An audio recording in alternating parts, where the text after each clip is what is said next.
Hello my freaky darlings. Welcome back. This week I'm doing something a little bit different.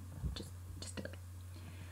I know that since it's almost Halloween, the expected thing would be for me to do something spooky and horror related. You know, the usual. But I'm not. Instead I'm going to explore a necropolis at the Black Sea side of Phanagoria. You see, I love history. When I was a kid and my parents decided to build onto our home, I pretended that the scaffolding and the new foundations being built were an ancient archaeological dig site, and I was a combination of Lara Croft and Indiana Jones. I even pinched one of my dad's hats that looked a little bit like Indiana Jones's and wore it while I played, much to my father's disgust. And my mother, of course, freaked out just a little bit. Apparently, my climbing around on scaffolds and declaring that I was Lara Croft was not sufficient reason for me to be on them. Go figure. I mean, really. So I've been keeping an eye on the Phanagoria site for a little while now.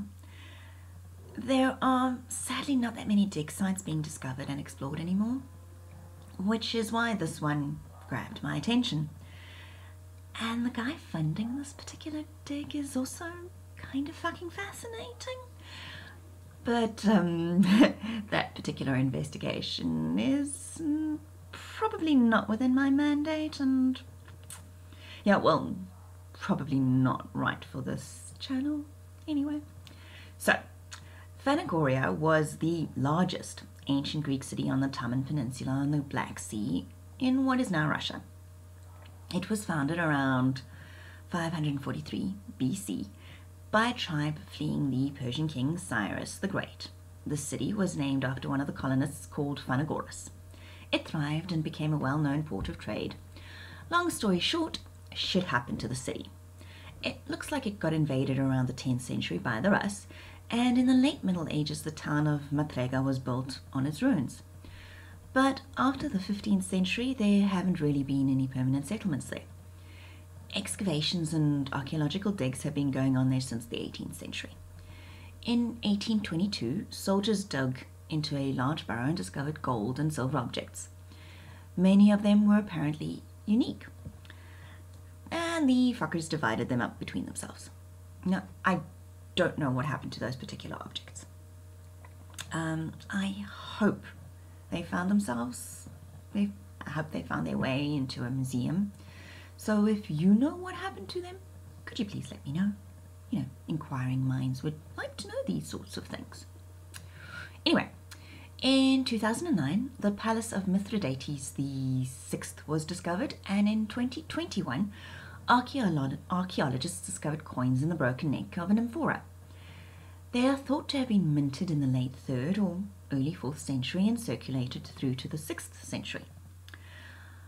The coins are thought to have been hidden before an attack by the Huns or the Turks, who burned and destroyed large parts of the city. As I said, shit happened to it. Most probably an early Christian basilica stood on the site where the coins were found. And now, the 1,900-year-old grave of a woman who may have been a priestess of the Aphrodite cult, and a man who was buried 1,500 years ago with a sword thought to have been forged in Iran have been discovered. On the woman's chest, researchers found an intact silver medallion featuring the goddess Aphrodite Urania and 10 signs of the zodiac to show the goddess in her divine form. The medallion may have been worn as a pendant with a cord strung through a brace on its reverse. So basically the brace was on the back, I'm thinking. Anyway, the woman also wore silver earrings with dove-shaped pendants, another symbol of Aphrodite Urania. Other goods found in the tomb include a red clay jug with a twisted handle, iron scissors with a bronze handle, a bronze mirror, a string of more than 150 beads, and 3 bronze coins. The man was buried in a large, opulent tomb with a fine weapon whose wooden hilt was topped with gold, with a golden top in the distinctive symbol of the Sassanid Empire. It is the only one of its kind to have been found in Phanagoria, and it may have been a diplomatic gift, because apparently a mercenary working in the Bosporan Kingdom is unlikely to have owned something like that. The man was also buried with imported glass jugs, wooden and metal utensils, and wooden boxes of cloth.